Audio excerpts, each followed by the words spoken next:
Most are afraid of unknown depths, skirting shores thinking world flat. I'm with the island girls in celebration of new religion. Nobody led me or said this way. I sailed alone on makeshift raft with wind as companion.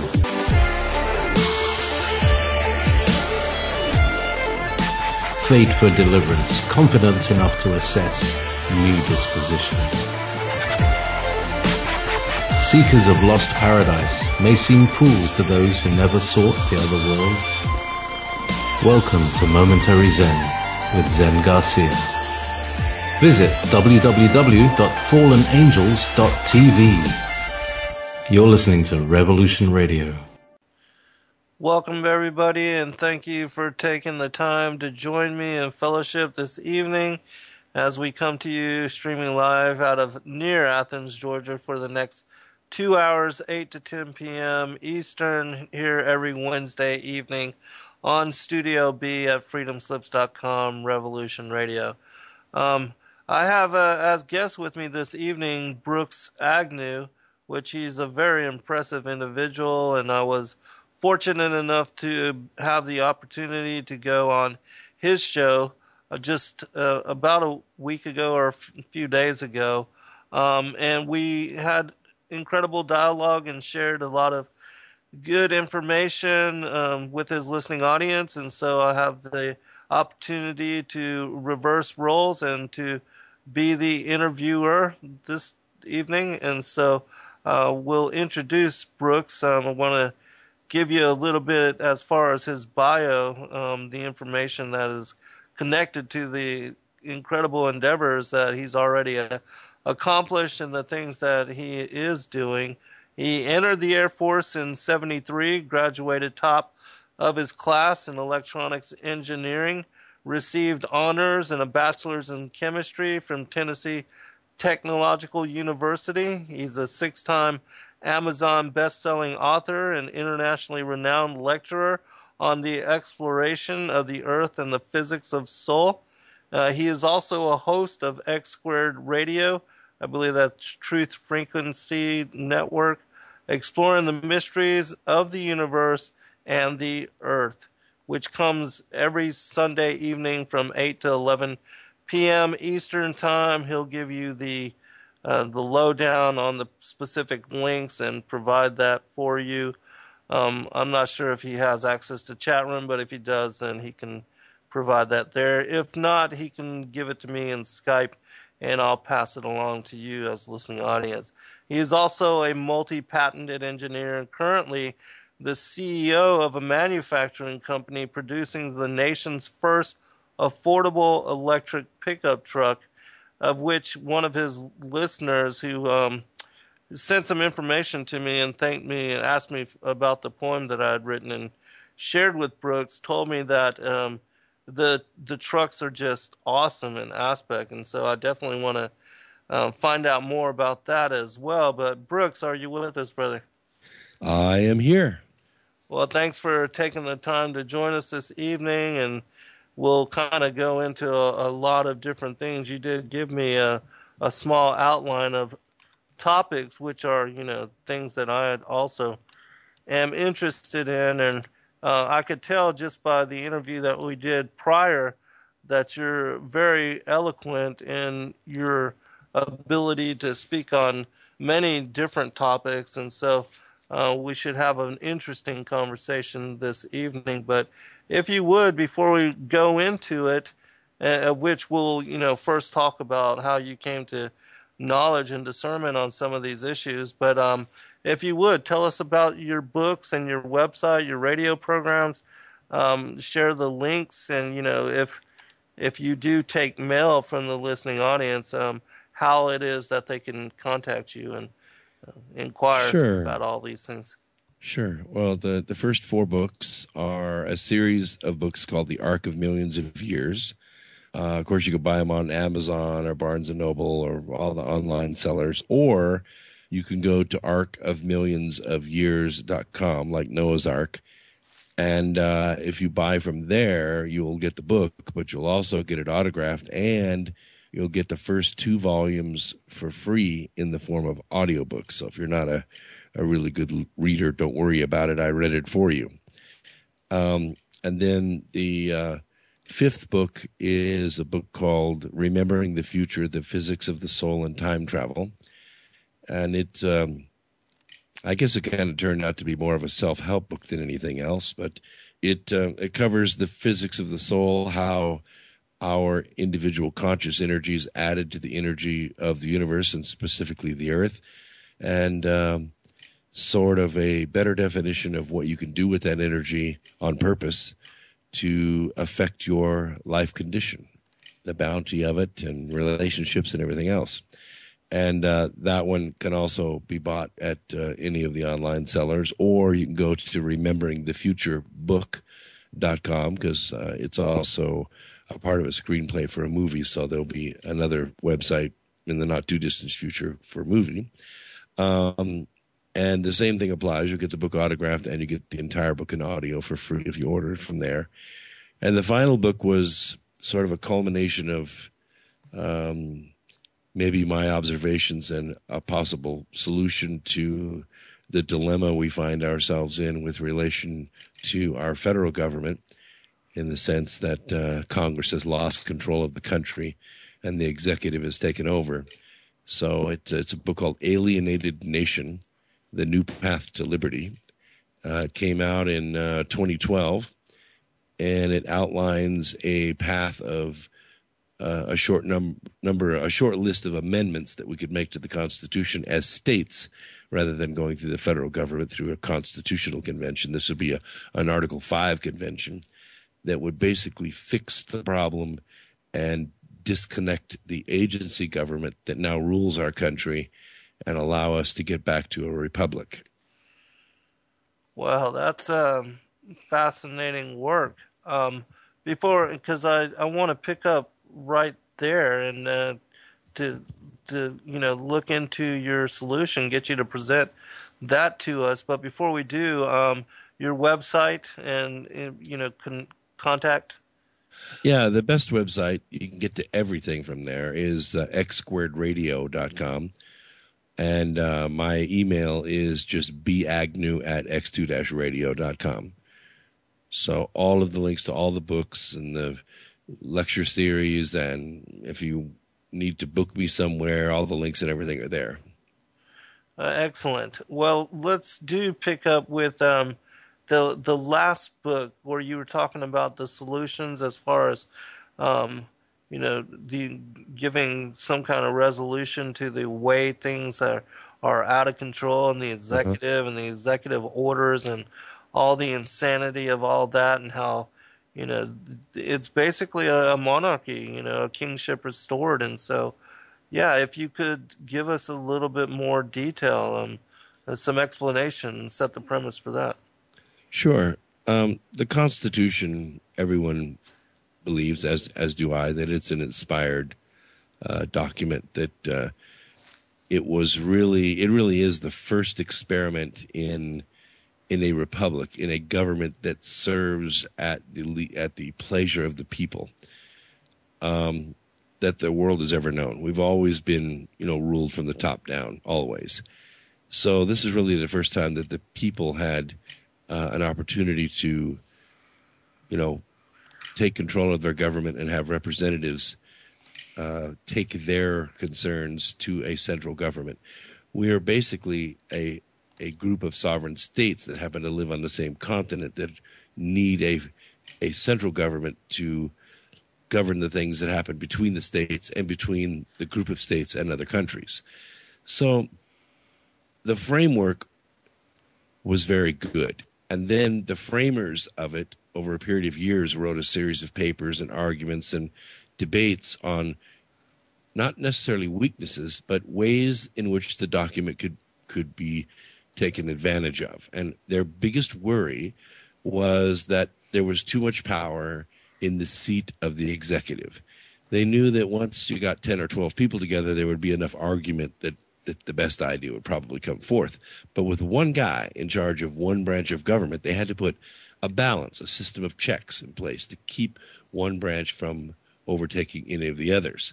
Now, the powers given to the president were a little vague at first. For instance, he's allowed to have a cabinet, and it describes a cabinet as being experts in certain areas of what that would require deep learning, which he doesn't have, and that these experts would align themselves with him. In other words, they could agree with him, but they would advise him on different things like economics or, logistics, things that a political president might not know.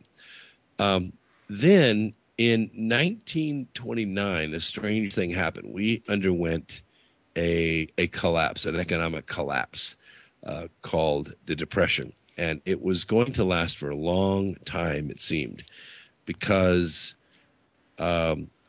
the currency had deflated to a point where, a quarter could buy you all the food you could eat for a day.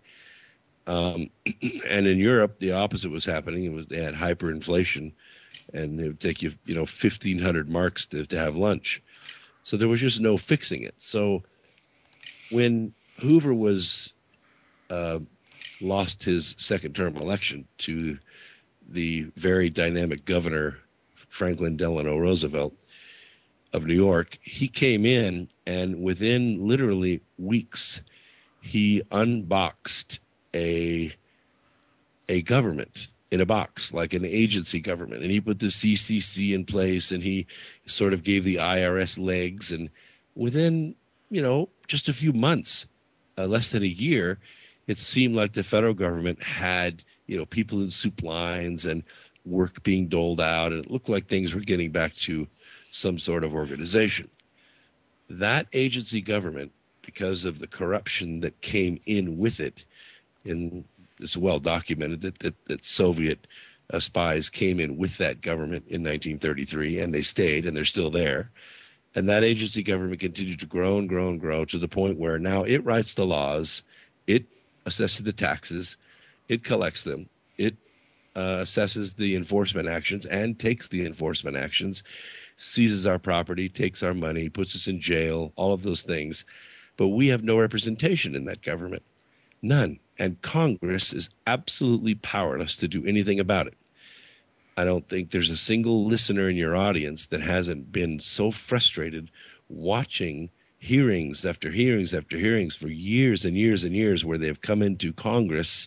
Congress asks them questions, and they wiggle and they dance and they take the fifth and they obfuscate and they don't give any evidence. They basically just thumb their noses at Congress. And when Congress tries to do something about it, they're so unpopular. I think maybe just slightly more popular than hemorrhoids. The president can just have his way with them, and that's exactly what's happened. Now, fortunately, up until Bush Jr., we really haven't had anybody in power that was willing to use the power. Even when the National Defense Authorization Act, which was a horrible violation of the First Amendment, was put into place by Bush Jr., he didn't really use it, but it was just sitting there. But when Mr. Obama came to office, we had a guy who was willing to use all of those things. And now he's written 191 executive orders, 187 executive memoranda, which gets it pretty close to 400, which in wartime we got close to that with Truman.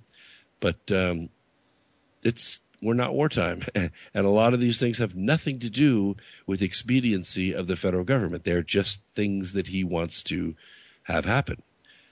And it's out of control, and nobody will stand up against him. So the states now have about 40 states, which is more than enough to request the Constitutional Convention. However, unlike the first one that happened in 1787, which was a congressional constitutional convention, this one has no framework. No leader has come forward and written a framework that the states can agree upon.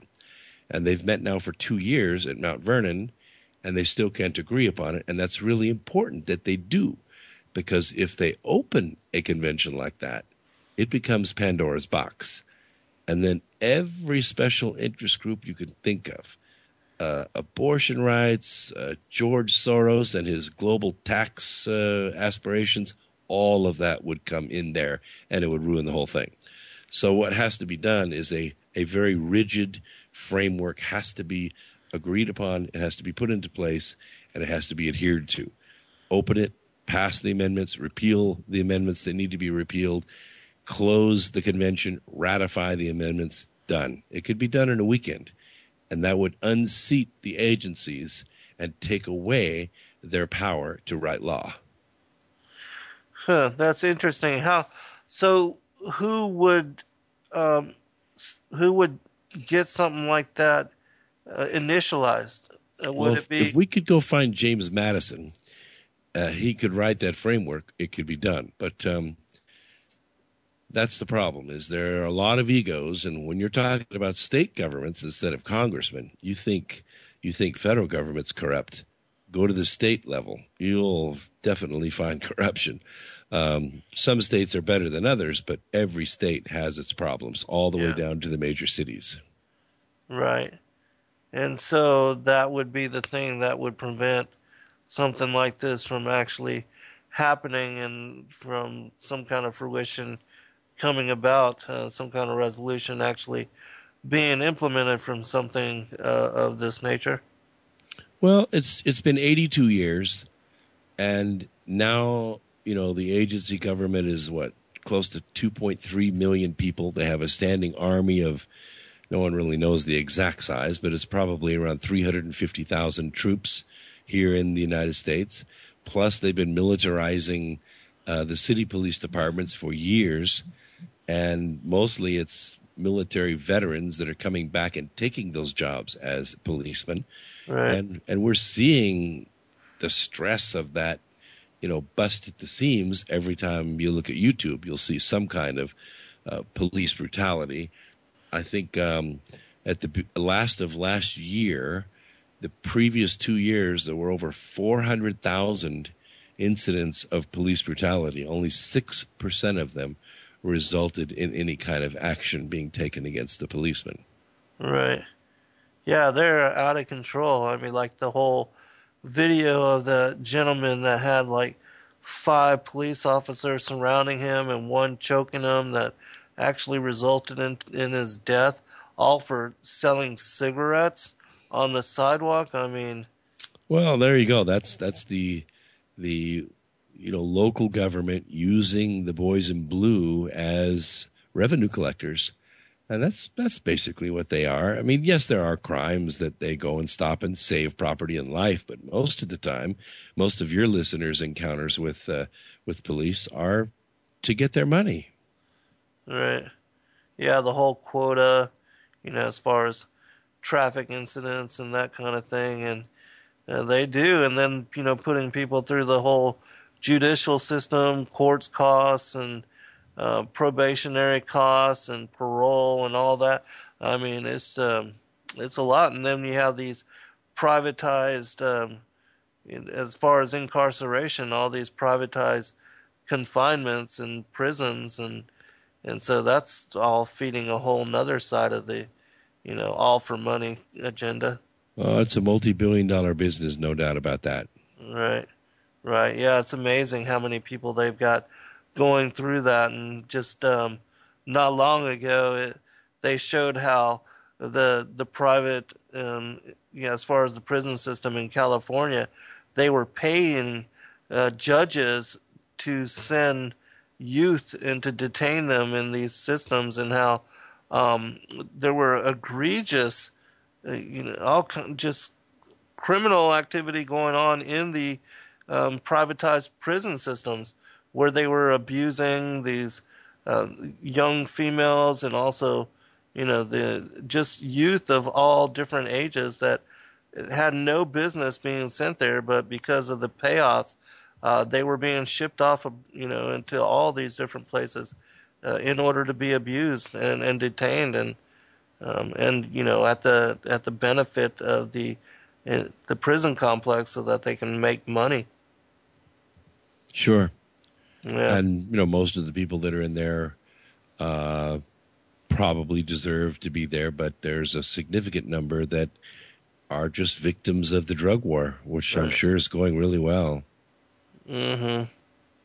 Yeah, what do you think about the movement to to legalize certain aspects of, certain drugs in order to help certain populations. Like here in Georgia, even though there is no medical marijuana agenda other than they're trying to okay seizure medicine for these young children that their parents are having to go cross borders to, in order to secure this medicine, and then they are committing crime trying to transport this across state lines and putting themselves in jeopardy, and others are having to actually displace themselves and move to other states in order to have any kind of assistance for their children. Well, there are 1,000, human interest stories like this, but the overall effect of both abusive prescription drugs and the illegal drugs, which, marijuana, cocaine, and the incredible huge shipments of heroin that we're getting from the Taliban, which, quite frankly, the biggest heroin pushers the world has ever known. This is why we have so many problems between us and our neighbors to the south. If we really wanted to see the immigration problem go away, what we really have to do is stop doing drugs. I know it sounds disconnected, but it's not. All the money that Americans spend on drugs does not go to just the, your local supplier. It goes all the way up the ladder to the kingpins that run the inebriation process of the United States. And it's a big process. It's been used for centuries. The British used it against the Chinese. The Chinese fought 2 wars to try to get out from underneath it. We don't even know who to fight. The CIA flies it in. The money goes all throughout the government system, the militaries. You just don't know who to fight. So the way to stop it is just stop doing the drugs. Cut off the money supply. If you do that, the cartels will go away. I would say half the illegal immigrants we have in this country will just go home because they can. It'll be safe again. The cartels, that's a bad situation. We don't even realize the extent of the criminality, and they're organized and, they're pushing, they do satanic ritual and have it institutionalized as far as their gang measures. I did a show with my friend William Kennedy, and he talked about this before his passing and about the kind of abominable acts that the cartels are involved in and the kind of psycho-torture measures they have implemented in order to, to basically rule in fear, and nobody dares to go against them, even lower local law enforcement, because they know they're at risk. They're going to be murdered in a horrific kind of way. Yeah, well, I could just tell you that if the demand goes away, then the money drops out of the system, and then the criminality goes away. But as long as we're willing to pay for the drugs, and it's not in the billions, it's probably close to the hundreds of billions a year, then it's all black money. It's all off the books money. And when you have big banks like the world's largest bank, HSBC, gets busted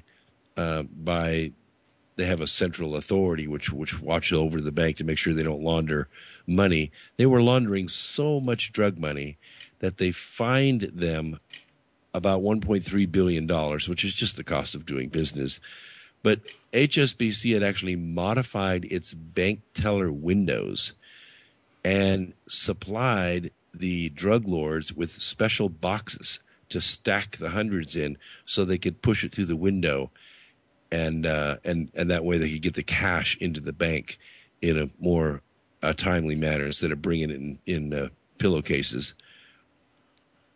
We've got go ahead, Brooks. Well, they were taking in so much money that they had to rearrange their process to take it in. So they got a $1.2 billion fine. So what? They're taking in billions and billions of dollars every week. And, of course, it costs the drug lords 20% to turn it into clean cash. but then that's money that HSBC can, buy currencies and trade on the markets and do whatever they want to do. And all the banks are doing it. Right, right. Yeah. They're working hand in hand. It's just like even the governments, like the whole bombing the Fast and the Furious, the way that we're arming the cartels, and there's collaboration in that way. The banks and the Illuminati, and they are all working and have been ever since, even like what you were talking about with the opium, the British and the opium, flooding the markets there in China and creating addicts. It's the same kind of thing, the same kind of modus operandi. Which brings us to a question from the chat room. Monkey4310 wanted to ask you about the how the with the invasion of Afghanistan, how the increase in heroin, and as far as the farmers, planting the poppy, and how there's been just a huge rise in all that. If you could comment on that. Well, I have several friends that served over there, and they were very close to this kind of operation. When they went over there, the original plan was to give the Afghani people another industry that they could get into other than growing the poppies. They have huge reserves of zinc and lithium and copper. They could be mineral magnates. Really, they could be on top of it. But what happened instead is the military went in and guarded the poppy fields, because this was the only source of income for a lot of these villages and even small towns. It got to the point where we were actually guarding the transportation of the poppy to processing.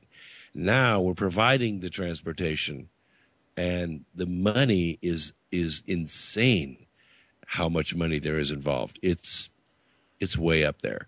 So you have to ask yourself, who's in charge of all this? Who's giving the orders to the military? Why? We'll be right back. Hold on, Brooks. Welcome back, everybody. For those that have just joined us, I have as guest with me this evening Brooks Agnew, and I just posted a link in the chat room for those of you that are watching the scroll, for his radio program, and also the connecting link to all of his books, the things that we're talking about here, and the things that we're going to be also going into. It's at x2-radio.com. If you have any questions, you can certainly inquire there. I'm sure there's a connecting link as far as a contact us button. But and also for those that may want to, if you want to call in, you can certainly do so. And you can ask Brooks a question or to share commentary. The Studio B number is 310-421-4053. And we'll just continue on, and we'll try to take calls as we can. I don't usually do that.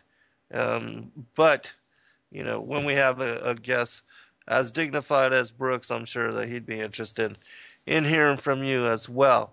All right, before we move on, I want to, in this segment, I want to cover how it is that you came to knowledge and discernment and all these things, Brooks, but I wanted to pose one final question to you from the chat room and get you to finish up your commentary. The question was, do you know about the Golden Triangle and how that works? And so, finish up your comment before we're cut off, and you can answer that, and then we'll go into the other part of it. Well, I think the reference, the Golden Triangle, is to a group that operated out of Vietnam, Laos, and Cambodia, and they basically did the same thing. The military that served there saw that there was a connection that they could set up for the raw drug. They could put it onto military transports, get it out, get it to processors in the States, and they could set up for themselves, money back in the United States. And it was a lot of money. It went way high up in the ranks, and it covered a lot of officers and mostly CIA. I think that's basically where the CIA got the idea that they could take the cash that they make off the drugs. They could then buy weapons with it, and they could feed the weapons to rebels that they wanted to support to try to topple other governments. And they've been doing it ever since. Ever since the mid-'60s, we've been messing with countries around the world, and we have a reputation for it. Yeah, they've got it down packed. I mean, the way that they have introduced coups and rebellions and revolutions, even, the target has largely been over the past few years the Middle East, and overthrowing tyrants that they installed themselves, and that which had connection to the New World Order. But for whatever reason, they burn those tyrants just as they do populations or agents or anything of that nature. Just like they did Saddam Hussein and many others abroad. But so I wanted to just ask you, when was your awakening as far as the conspiratorial side of what's going on with world, the false flag terrorism, the controlled opposition, how governments, establish these different terrorist groups, fund them, arm them, and then use them as the boogeyman in order to drive further agenda, police state measures, homeland security, whatever it is that they're, trying to push. Whenever they need a convenient excuse, they can just parade one of the boogeymen, Well, I think I was pretty much like everybody else. When I was younger, I was, truth, justice, and the American way. And when we would say one thing and some other country like Vietnam or China or Russia would say another thing, or the Soviets, I would just automatically assume they were lying. But then it as I served in the military myself, and I saw, the lack of integrity, not in the ranks. We all did our job. We did it very well. We were conscientious. We cared about everyone with whom we were serving. But when we watched, forces that could finish the job being held back, it started to call things into question. And as more and more information became available, which I have to say, in the days before the internet, a lot of this stuff was not available. So in the mid-'90s, started reading and started saying, well, is there any truth to the fact that, what they're saying? And then you would do research the other way as though you were them. And lo and behold, you'd find the evidence. And then it started to call into question what the heck was going on. And, 92, 93, we watched a guy who was a playboy governor of a state that had never made a profit. It was one of the worst performing states in the country, zoom forward and win the presidency. And it was like, I don't get it. I don't understand what's going on. And I was confused. A lot of people were confused. But the more research that I did, the more this stuff started coming out. Now, with cell phones everywhere and instant transmittal of information and documentation from credible but anonymous sources, it's very hard to hide. And it's very hard to – and that's what kind of got me into radio in the first place in 2005. I wrote the first book of the Arc of Millions of Years, and we worked on it from 2001, all the ancient civilizations and their plan for their society, for the planet, and how 500 years or 1,000 years would go by and their plans would fall apart and the race would disappear. As we got through that book and we published it, I thought, I had a co-author. Her name is E.J. Clark. And I said, we'll publish it. You buy 5 copies. I'll buy 5 copies. We'll call ourselves authors, and, at least we will have done it. But 90 days later, that book sold so many copies, it just blew my mind. We sold tens of thousands of copies, and I didn't realize people were interested in that stuff. So I got invited to speak at a conference, first time in my life. I was, like 52 years old. So I flew across the country and spoke at the conference, and I was there for 3 days listening to other speakers, and I discovered a whole world of people that were awake and aware and knew what was going on, and I just never went back to sleep. I just kept going from there, and I've been on the radio now 9 years, and the research that I've done, in a way, it encourages me because I see that there is a solution. But it also scares me at the level of propaganda that is being pumped at us 24 hours a day, the level of dishonesty that can come out of someone's mouth live on TV just blows my mind.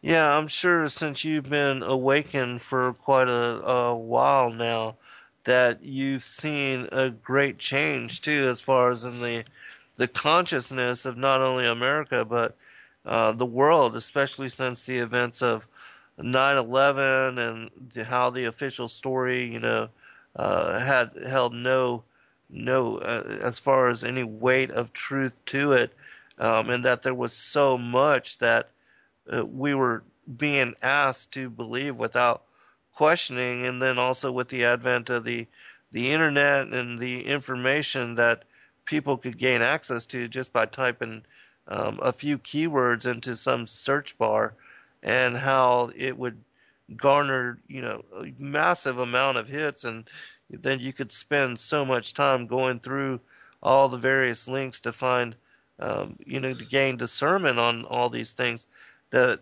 it really gives you hope as far as the amount of people that are waking up, and I'm sure your listening audience is very well researched, as is ours, and the individuals that come to share fellowship with us, and in the chat rooms and the sharing dialogue, asking questions, that they're very well researched and very well studied, and that it can do nothing but give you hope, especially when you consider that it only took like 5% of the population during the revolution, as far as here in America, to overthrow the tyranny that was then the greatest military and armed force and navy known to the world.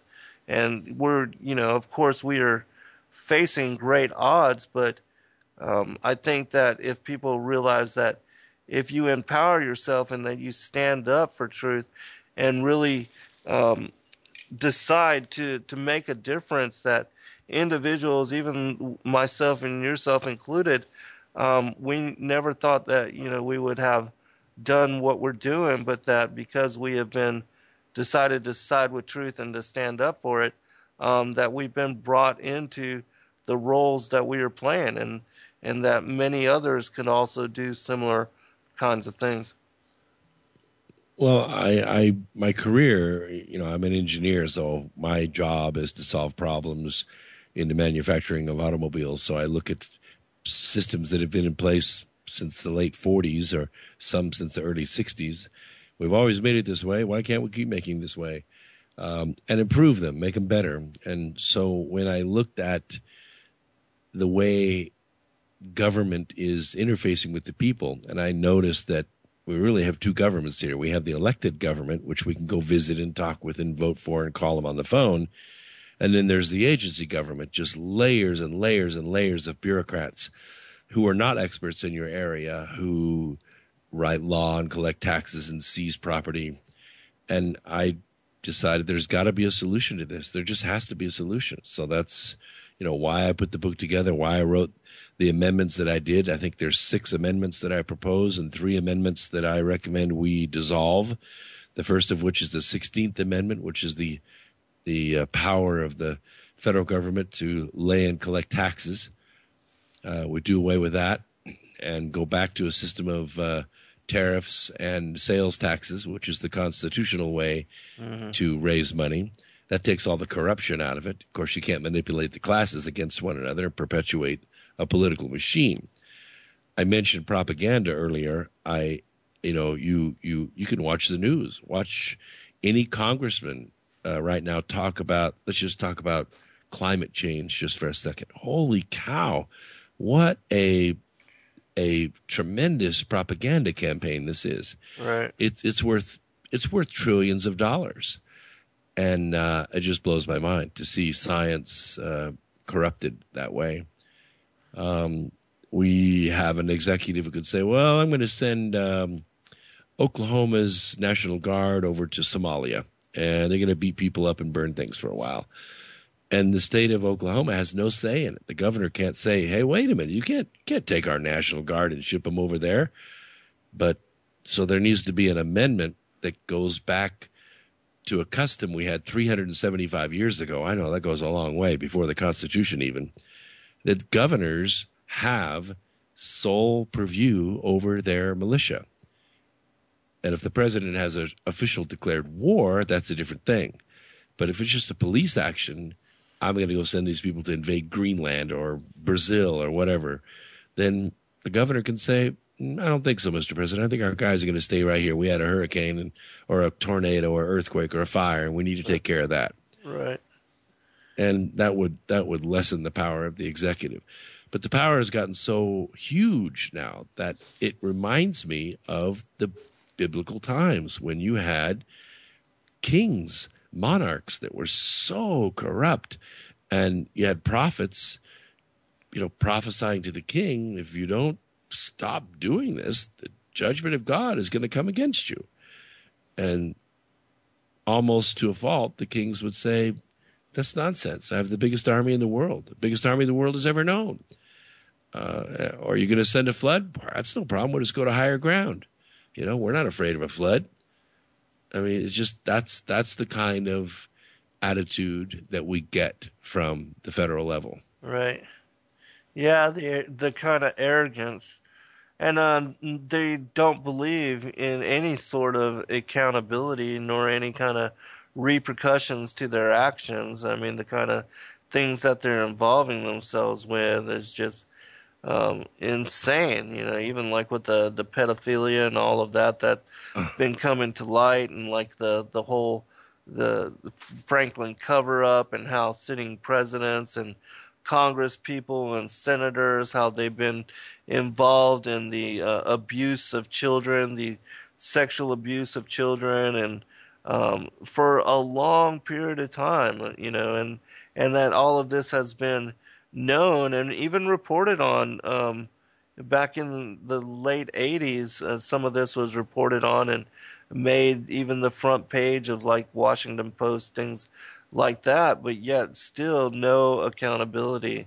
And so that's true. I mean, you had the royals, the British royals, they would have a party, and they'd get together and take their cars by the orphanages, and they would just pick up kids and right.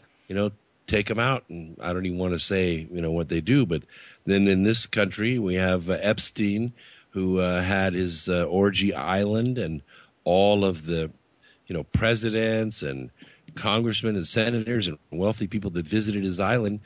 You can't touch these people. So Epstein was put on the sex offenders database or whatever. But you had the likes of Bill Clinton. Right. They had 21 of his phone numbers and his aide's phone number. I get the feeling that if something was going on, Bill didn't want to miss out. He wanted to make sure that you got a hold of him. Yeah, exactly. It reminds me also of the madam that had the little book that had all the Heidi Fleisch.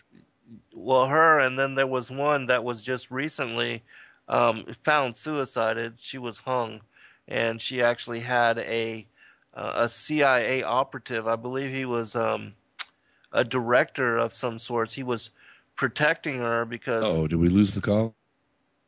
Can you still hear me, Brooks? I'm here. Okay. Sorry about that. I lost you for a second. Okay. But anyways, there was this other madam, and this was recently during Bush, and Dick Cheney his name was on her list, and she had basically said that she was going to spill the beans and start naming names, and then this CIA director was protecting her and keeping her from these other elements as far as the black ops, and they were trying to murder her, and they even killed him. That he was handcuffed on the side of the road after she was suicided. She was hung. And then this sheriff's deputy handcuffed him and then shot him in the back of the head on the side of the freeway. But, that's just more confirmation of their above the law legality as far as, no repercussions to their actions and that kind of thing. But, and this has happened to a lot of people, just like we talked about on your show. One of the senators here from Georgia, Nancy Schaefer, how she was murdered, and that there was a murder-suicide as far as her husband, and she was looking into the Children's Protective Services as well as on a state level fighting against the implementation of things like martial law and FEMA concentration camps, that kind of thing. And she was often the same kind of way. And this kind of thing happens a lot across the board. Even with that guy from the movie Gray States, and I believe his co-director just came out with something to say about all that. But did they ever find the movie? I'm not sure. I do believe I saw a link to its release. Now, as to whether it's the final version, I have no idea. I haven't actually looked at it. But if anybody in the chat room knows, if you could, give us an answer. They're a few minutes behind us, but I'll let you know what they say. But anyways, I wanted to cover another one of your books before we go to break, and then when we come back, I would like to go into some of the, as far as the prophetic word. I want to ask you about, your recent coming to the discernment on the two bloodlines and how that plays into what you see coming as far as, the future, short term and long term. But anyways, the science of soul and the specifics of that. Can you tell us a little bit about that? Yeah. One thing that I noticed when I was very young, and over my life I've participated in and observed different clinical studies where human intention, human consciousness is measured in not a quantitative way, but a qualitative way, where clinical work has been done to alter random number generators, to alter the pH of water solutions, the growth rates of bacteria. In scriptures, we would call this prayer. We would say, I'm going to pray for you, and so you exert your personal will on behalf of someone else. Jesus says this is the highest level of prayer when you pray for someone else. And you actually, weep on your pillow for someone else's benefit. That is what we're supposed to be doing for one another. Well, in the let's just call it the New Age community, this is more of an energy contribution. Let's call it. It's a little antiseptic, but it kind of covers the same thing. What I found is that it isn't sometimes instantaneous, but it is cumulative. And I thought, okay, what are the principles of physics where this could actually make sense, where you're putting your energy, measurable or immeasurable, into a set, an experiment, a condition? Does that have an effect? And I wrestled with it for a long time, and I was actually teaching we'll cover it after the break. Sure. Hold on. We'll be right back, everyone, for second hour. Welcome back, everybody, for second hour. I'm your host, Zen Garcia. This is Momentary Zen, and this evening we have as guest with us Brooks Agnew.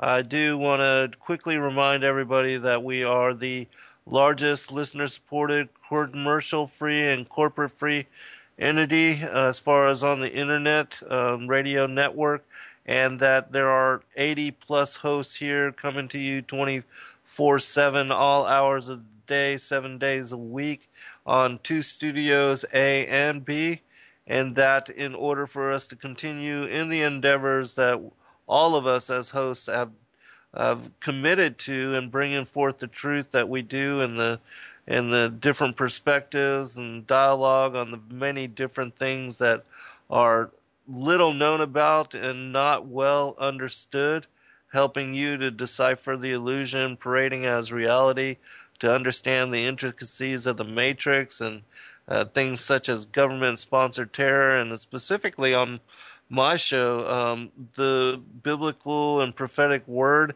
and how it ties together with the reality of our current situation as far as world and what we're dealing with. Please do support the network by going to freedomslips.com. For those of you that have access to the chat room, on the left side of the chat box, there is a donation button that there's many different offerings as far as the non-GMO seed pack, the bullet drive with the emergency articles, the coffee mugs, t-shirts, things of that nature. And also you can subscribe to the archives and gain access to all of the shows of every host on the radio network. And for $4.95 a month, you can download in MP3 form all of the different shows of all the different individuals that you like, and even those that you have never heard, and burn them to disk or flash drive and listen to them as you drive back and forth to work, and not expose yourself to the commercials of mainstream radio networks, and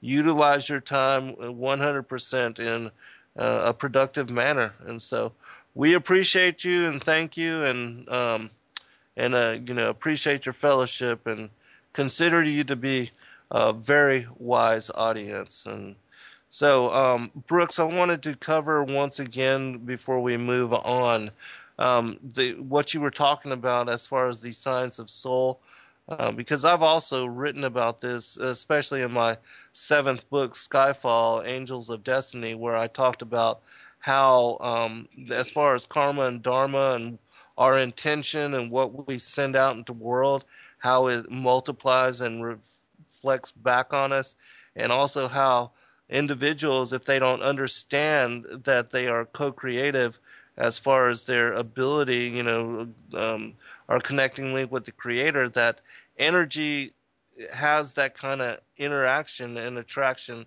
with world, and what you send out will come back and reflect upon you, and that a lot of people are creating negativity or insanity just from habitual routine, just not understanding the dynamics of how this law of attraction, law of energy, how it works. Well, that's a really good intro to it. The law of attraction certainly got some good advertising with the book The Secret with Rhonda Byrne. She did a good job with that, and it got out there, and a lot of copies were sold. Good film, and What the Bleep, backing it up and all of that. What I found was missing was the process by which you put that energy into the universe. And I'll tell you how I discovered this. I was teaching a college algebra class, and I was teaching at night. And in that class, I had several adult students who were going back to college to try to upgrade their skills.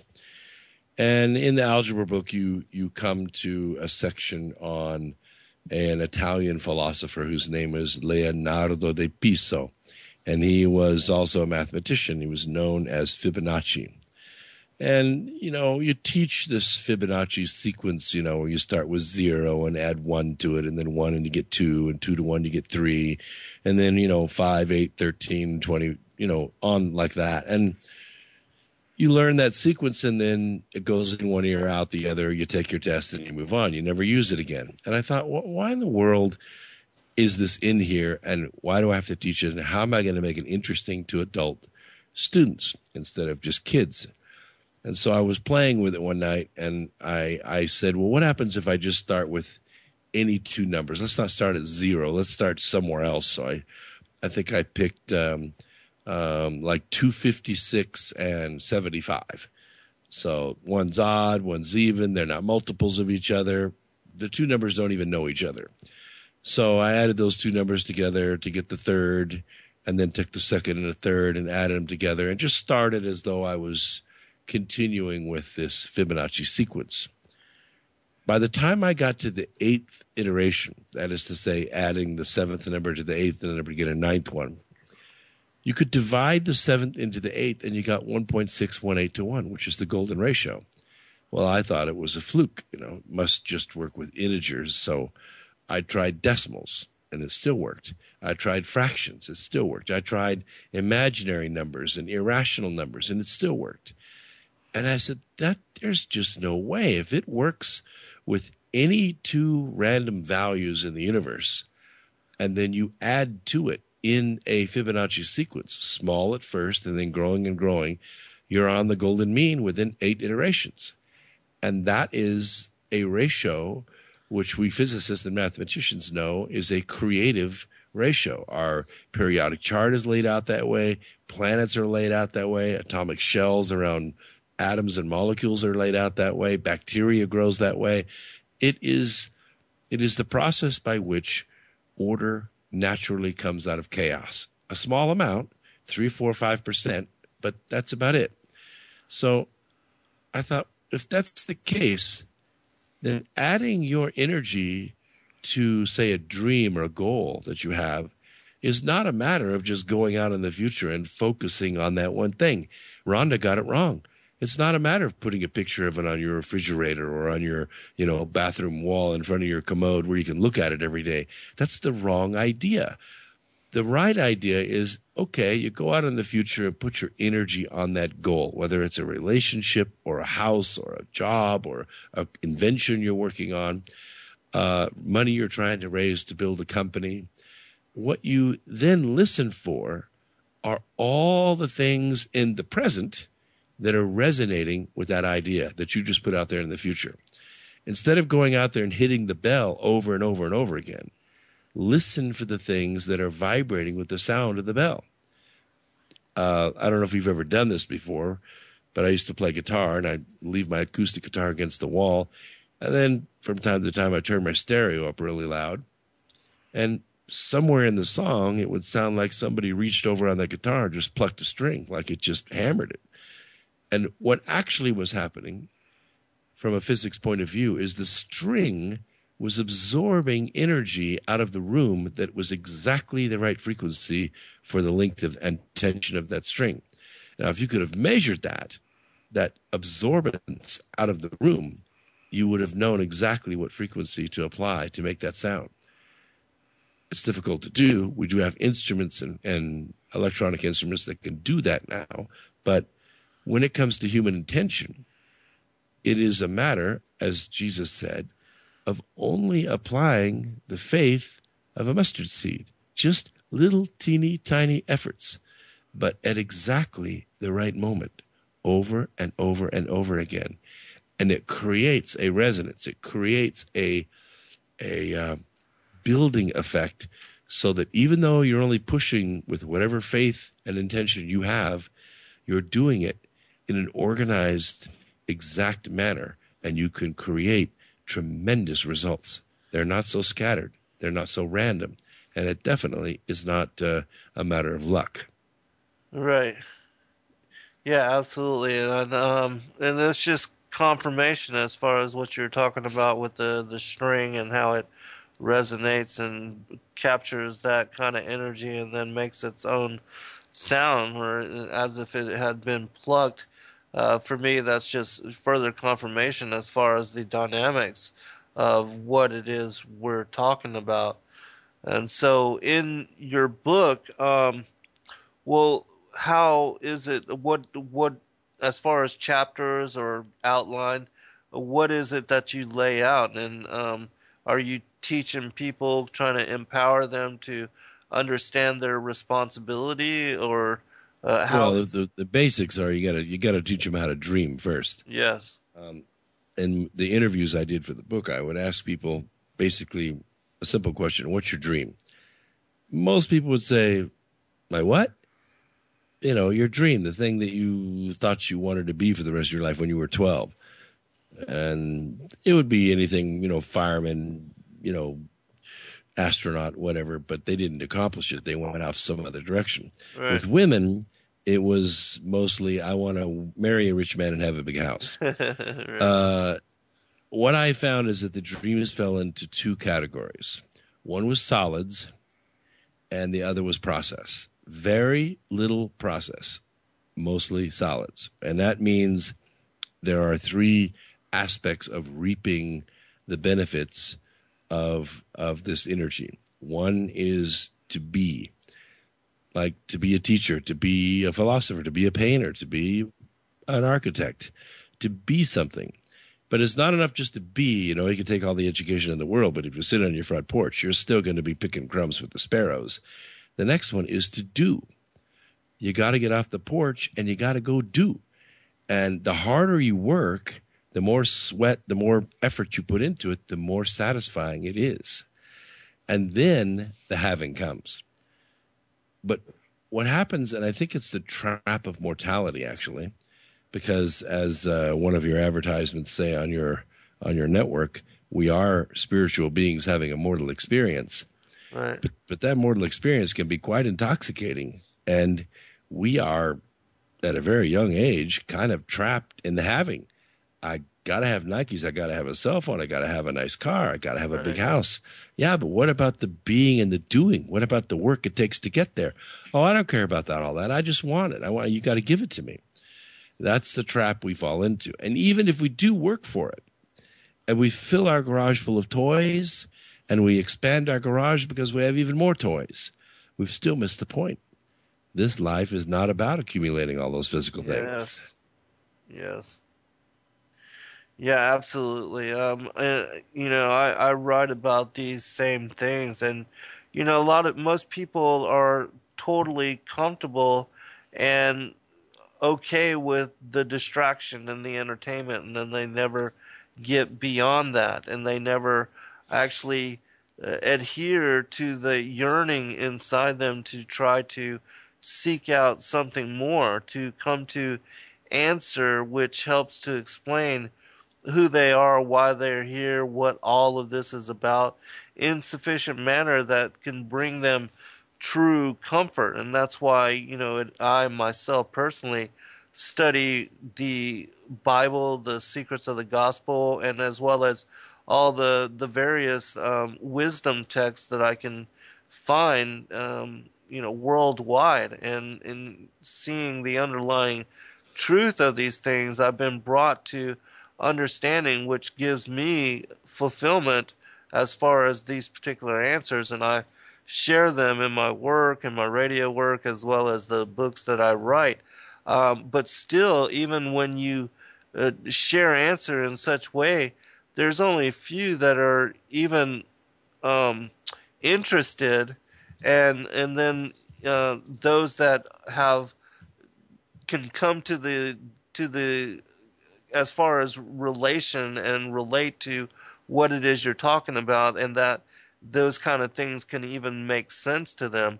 Most people are caught up in the matrix and have no concern for anything other.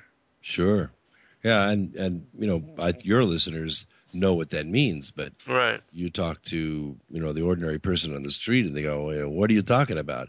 They're typically not very happy. They're not very satisfied. They're like it says in Isaiah chapter 57. The wicked are busy all the time. They never rest. They have to keep working. You have to keep pushing. There's something, they got to work harder. They got to work faster. And they're never at peace. They're never at rest. Their heart is disturbed all the time. Now, when you say you read the scriptures and you go for the underlying meaning, Peter was a literalist. I mean, he was a big two-fisted literalist. And it was Jesus that opened his eyes to the spiritual aspect of what he was saying.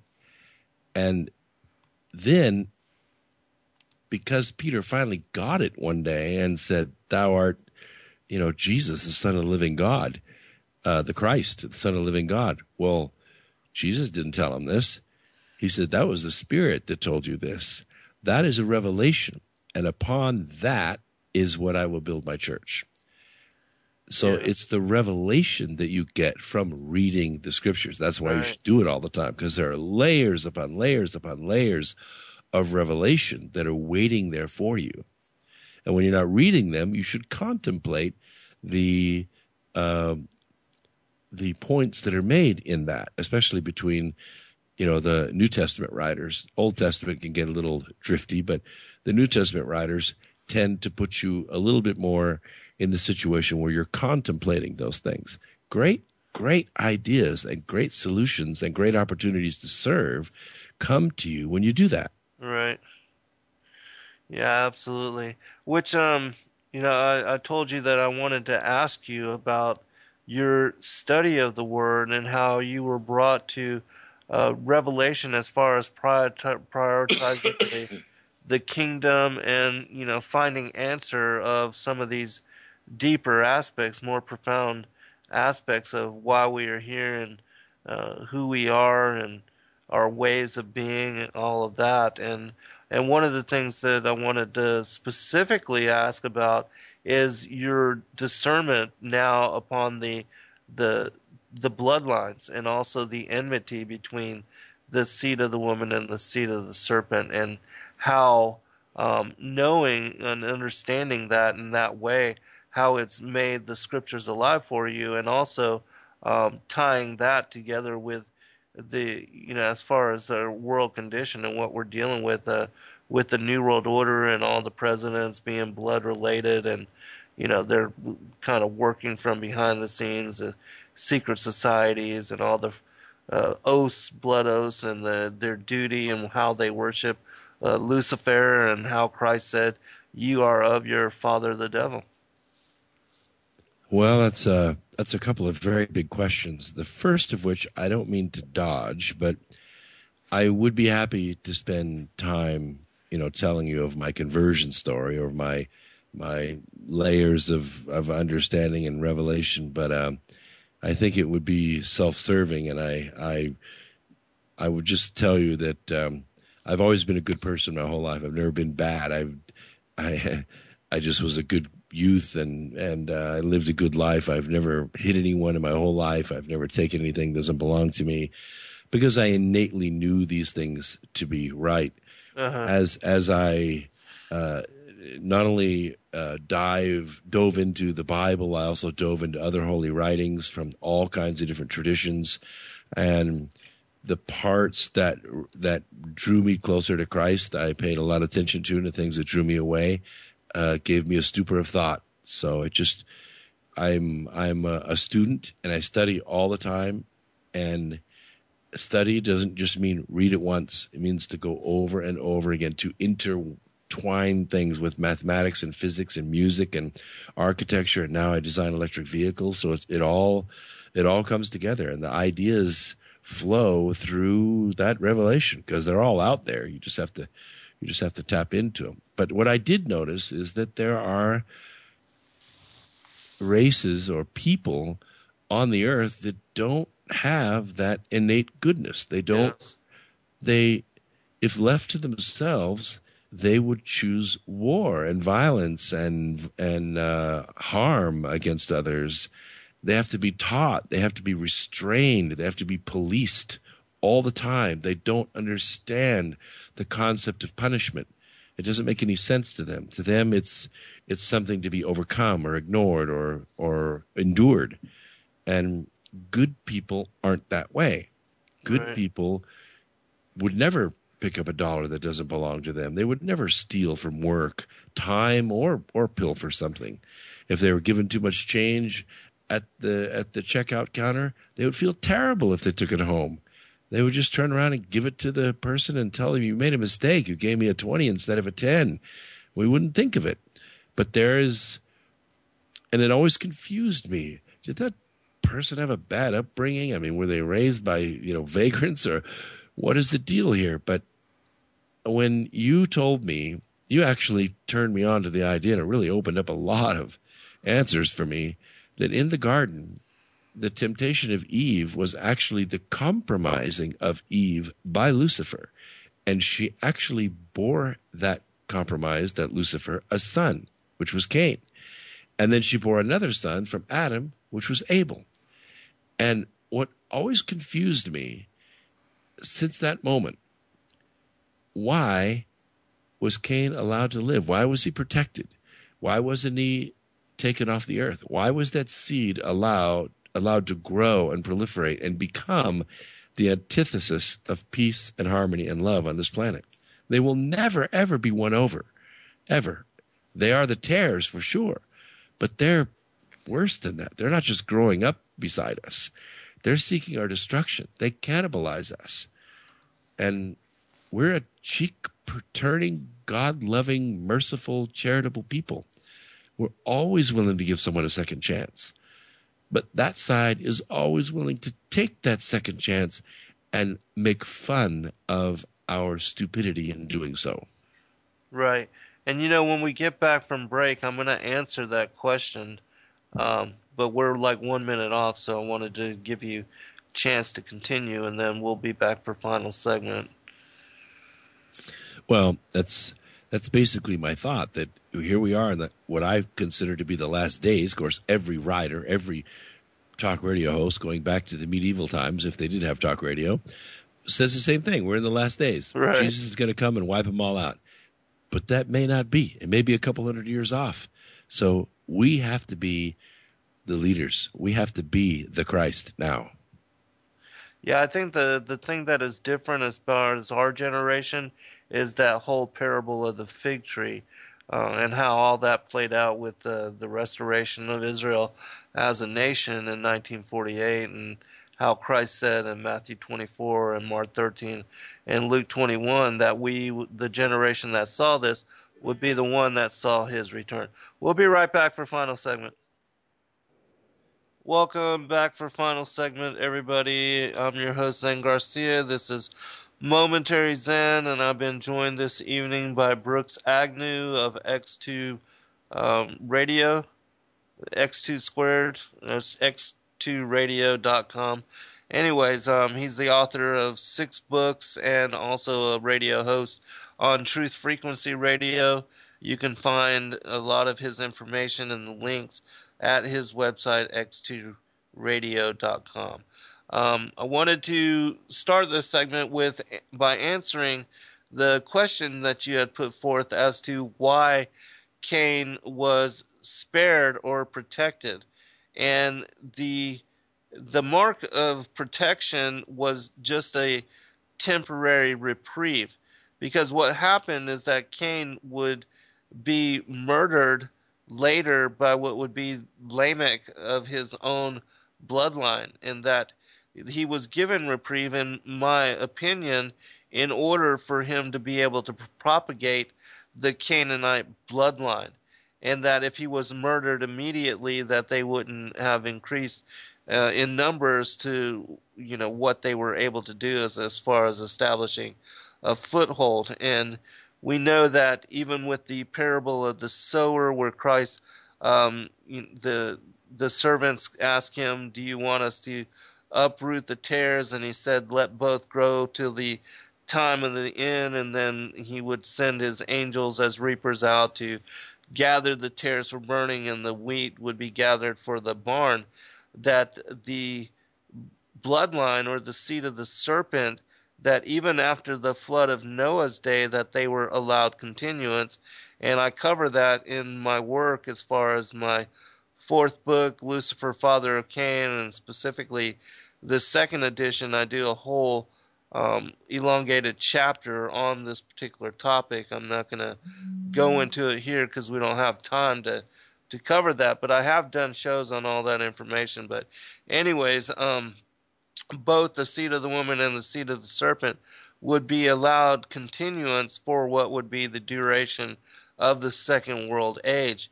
And that's why, in my opinion, that Cain was given a temporary reprieve, in that the mark of protection was only so that he would be murdered, but that, the consequence, judgment would come from one of his own bloodline, and that the generational curses would therein fall upon his seed line.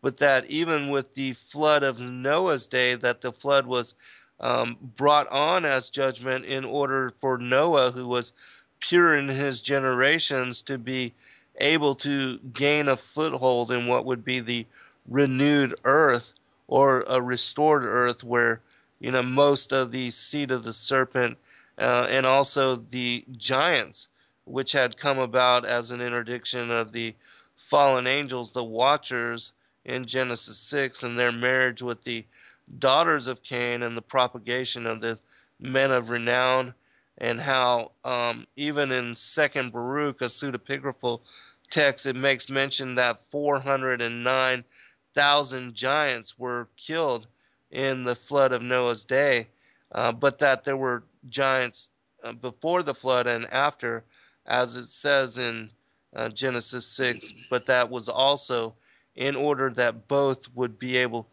have continuance, and that it would be Christ at the end of days that would fulfill the reaping and ensue the harvest, which would separate the wheat from the tares. And so, well, we know that the harvest is coming. We can all feel the separation going on right now. We can see the forces gathering. And the tares, which maybe some of your listeners know this, look identical to the wheat, except they just don't bear fruit. It's very difficult to go after the tares once they start growing together. And as I was trying to make the point earlier, people that are trying to be like Christ, which is what I really call Christians, not people that just believe in him, but actually try to be like him. Yes. They're not a violent people. They don't want to buy a gun and point it at somebody else.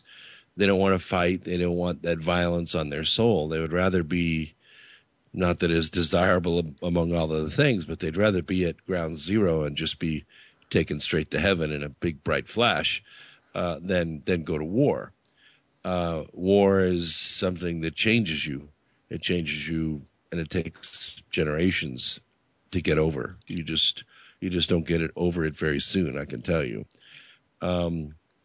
So when you have a world of people who want to be peaceful, merciful, charitable, loving, productive, and care for one another, and then you have on that same world another very large population that only want to victimize, terrorize, and otherwise consume the planet, one makes very handy fodder for the other. Yes. And I'm sure it was that way all throughout the scriptures, but you can see multiple times in at least the Old Testament where God's people had had enough, and then they go to war and they wipe them down to the last goat, and it takes them a few generations to build back up again, but they always build back up. That seed of Cain always seems to survive. It always seems to build on those secret combinations and, get through the cracks in government, find its way into the bureaucracies of Europe and Asia and the United States.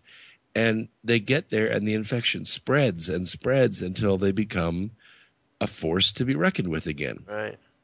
Like leaven, as it's mentioned also yeah. in the scriptures, right?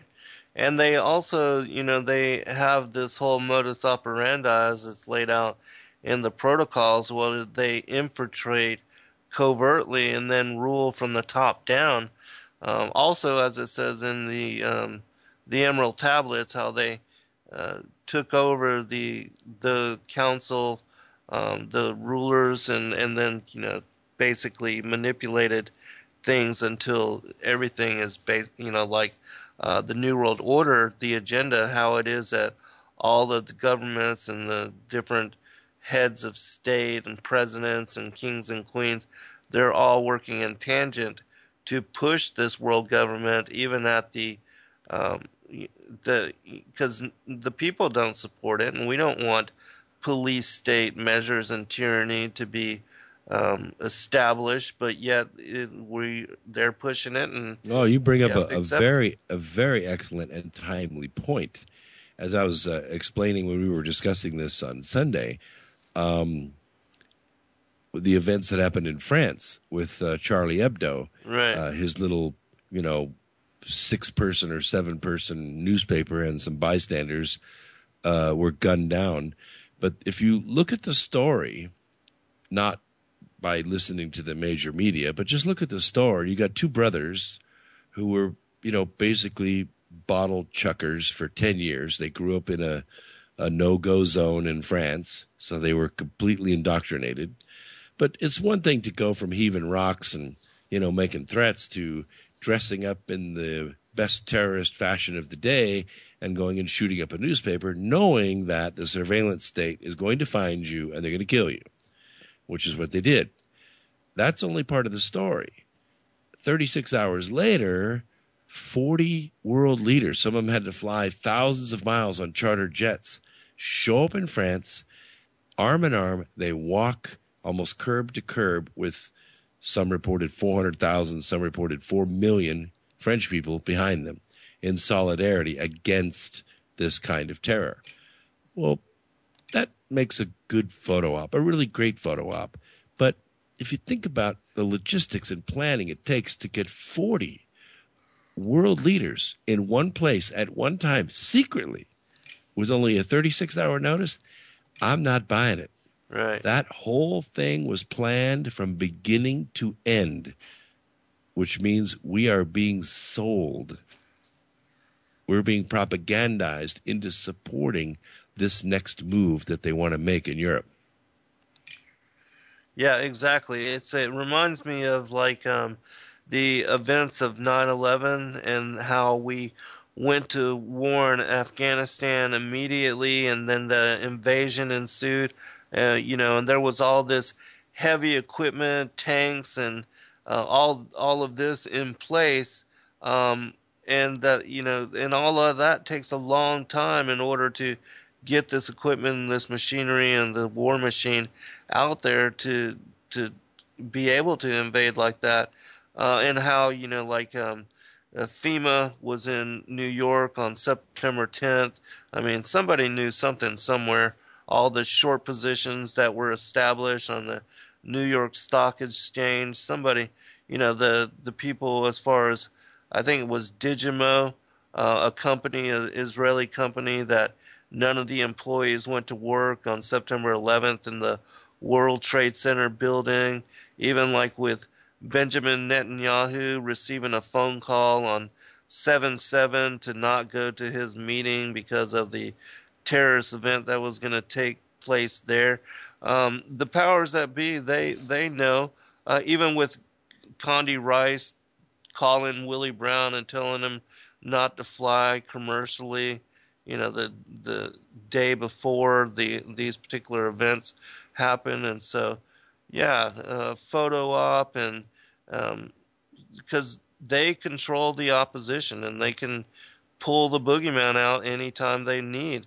And so, before we do get to end of show, I want to give you a chance to talk about your trucks and where people can go to find more information about it, photos. I've heard that there's photos or videos of the incredible trucks that you make, these completely affordable electric trucks. And then, if you would, Brooks, go into where you see what you see coming. Oh, and one other thing, for Blue Girl, the passage on the parable of the fig tree, or Israel becoming a nation, is found in Matthew 24, Mark 13, and Luke 21. All right, go ahead, Brooks. Well, I've been in the automotive business since the earth cooled. And I've worked for large companies, Nissan, Toyota, General Motors. I've done contracts for Ford and Chrysler, and also Volkswagen.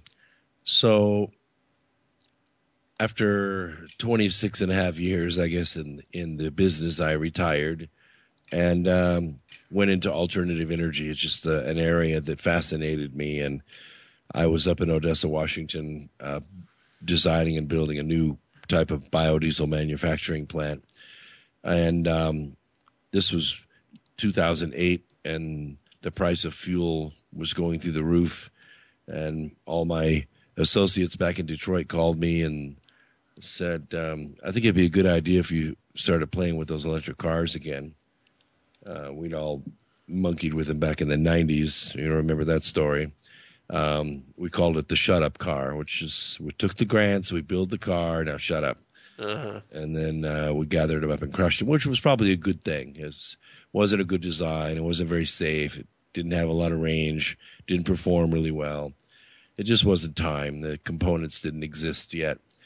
And so I built a car in 2008, which did really well, but I could not find a source for what we call a glider, a ready-made body that we could, on a manufacturing line, convert into an electric car. So we sort of put our future-looking goggles on and said, what is the market going to be doing in 2012? And we realized that there were probably going to be 2, possibly 3 electric cars on the market.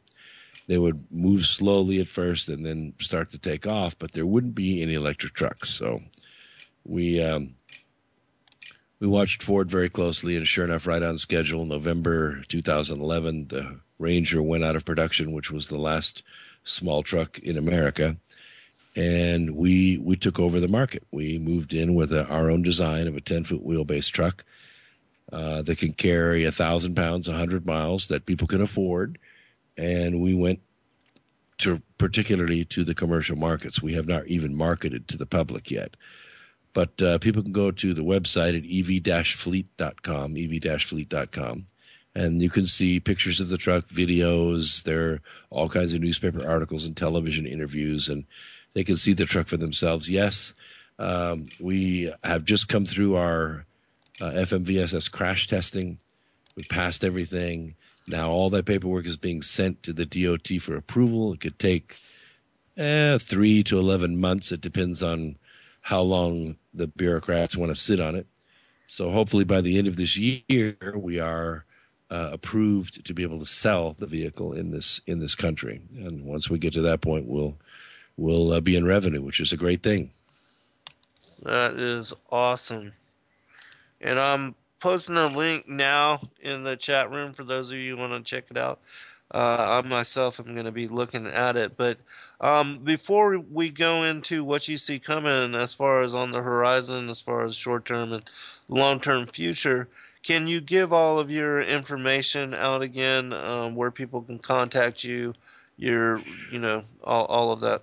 Sure. The easiest way to keep track of, all the projects that I'm involved with and books and appearances and movies and things, just go to x2-radio.com or put in X Squared Radio in Google or my name. It'll come up. I've been on the air for 9 years, and I just kind of centralize everything right there. You can get to everywhere you need to go from right there. And my direct email is bagnew@x2-radio.com. There's a link on that website, but that's the best email to get to me. And I answer all my emails, so don't think you're going to write me and not hear from me. I promise you I will write you back. Well, very cool, and I appreciate your accessibility in that way.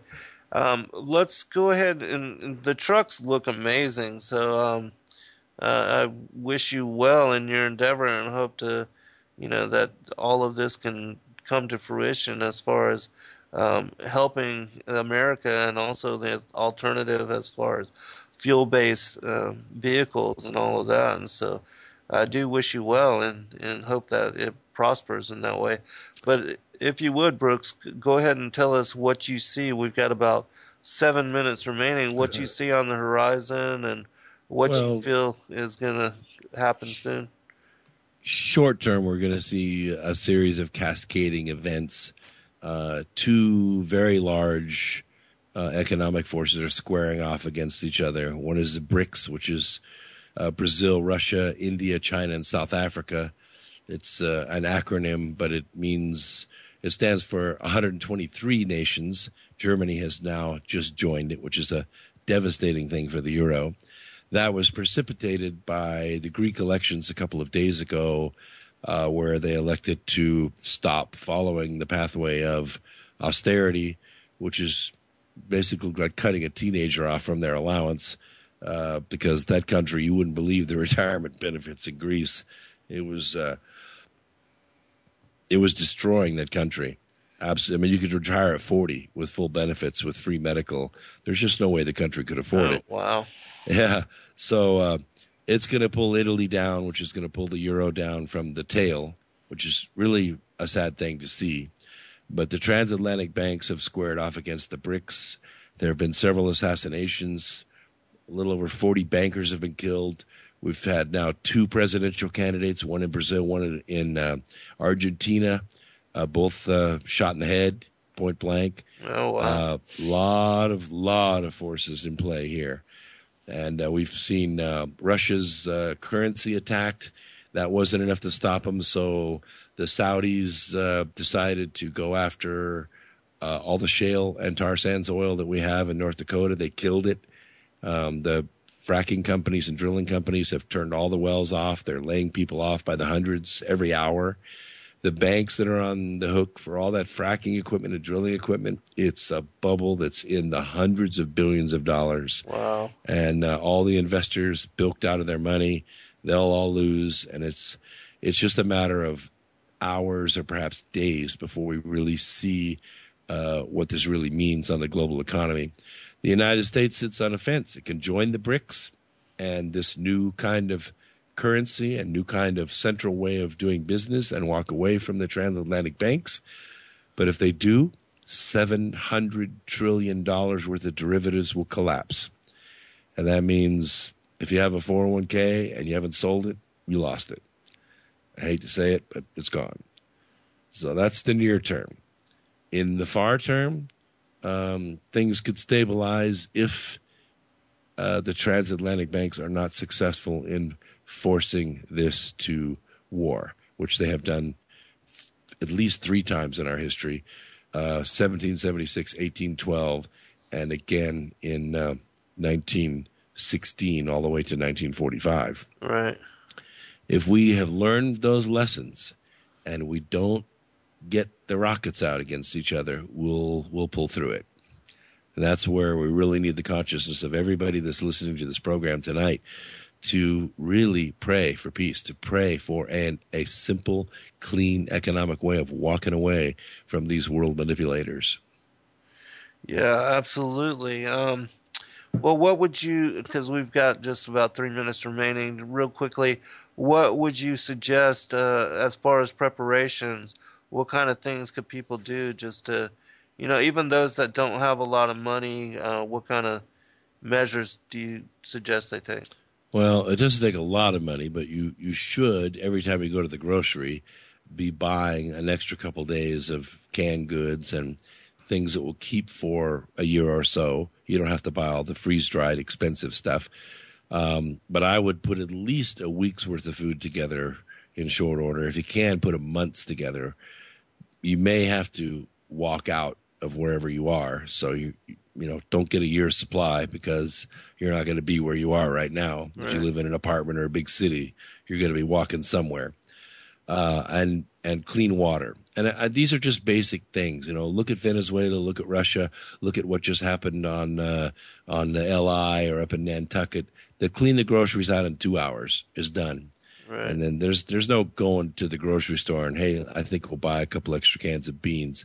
You need to be doing it now. Right. And once you have that safety net where you could hunker down for a month or two with zero income and survive, we're not going to talk about prospering. We're talking about survival. Then people that know how to do stuff will start putting things back together. Yeah, absolutely. I think that's a wonderful suggestion, and I do also pray that people can do at least that. Other suggestions, solar radio or batteries, candles, anything of that nature, medical supplies if you can, a first aid kit, stuff like that. But final commentary from you, Brooks. We've got 2 minutes. I would definitely encourage people to look for the good in other people and help it to grow a little bit every day. Don't be so critical of other people. Stop gossiping about one another. Look for the good in others and help it to grow. That energy will rebuild your community, your state, and may save the planet. Also, remember that, we're promised no tomorrows, and to do what you can to embrace your loved ones, really let them know how you feel, and realize that the person that you're speaking to today may be the last person you ever get chance and opportunity to speak with. So, God bless all. Thank you, Brooks. We'll definitely have you come on again when you Thank you, have my brother. the ability. God bless all. Good night.